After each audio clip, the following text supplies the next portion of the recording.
Hello friends, welcome back to our channel. இன்றைக்கி என்ன ஒரு அயன் பாக்ஸோடு நிற்கிறேன்னு பார்க்காதீங்க. அயன் பாக்ஸில் இந்த மாதிரி ஸ்டெயின் நிறைய பேர் வீட்டில் இருக்கும். இது எப்படி ரிமூவ் பண்ணுறதுன்ற ஐடியா உங்கள் யாருக்குமே இல்லாமல் இருக்கும். எனக்குமே இல்லாமல் தான் இருந்துச்சு. நான் நிறைய பேர் போட்ட வீடியோ பார்த்தேன். ரொம்ப பேர் வீடியோவே போடல இதுக்கு. ஸோ இந்த ஸ்டெயினை எப்படி ரிமூவ் பண்ணுறது அப்படின்றத இந்த வீடியோவில் பார்க்க போகிறோம்.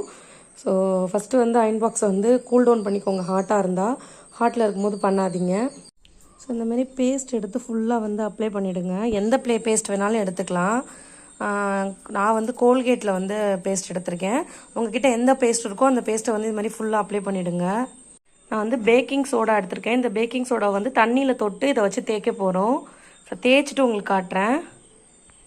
இப்போ இந்த மாதிரி ப்ரெஷ்ஷில் பேக்கிங் சோடாவை தொட்டுக்கிட்டு இந்த மாதிரி ஃபுல்லாக தேய்க்கிறேன். நான் இந்த மாதிரி பேக்கிங் சோடாவை நிறையாவே தொட்டுக்கோங்க. தொட்டுட்டு இந்த மாதிரி ப்ரெஷ்ஷை வச்சு நல்லா தேய்ங்க. ஆஃப் பண்ணிவிடுமா அதை பாருங்க. நான் போட்டு தேய்ன்னு தேய்ச்சிருக்கேன். இதை தேய்ச்சி இந்த அளவுக்கு தான் என்னால் தேய்க்க முடிஞ்சு. இதுக்கு மேலே ரொம்ப தோள்பட்டை வலிக்க ஆரம்பிச்சிட்டு, மற்ற வீடியோலலாம் சும்மா 1 மினிட்ல அப்படியே வைப் பண்ணி எடுத்தால் வந்துரும்னு போட்டிருக்காங்க.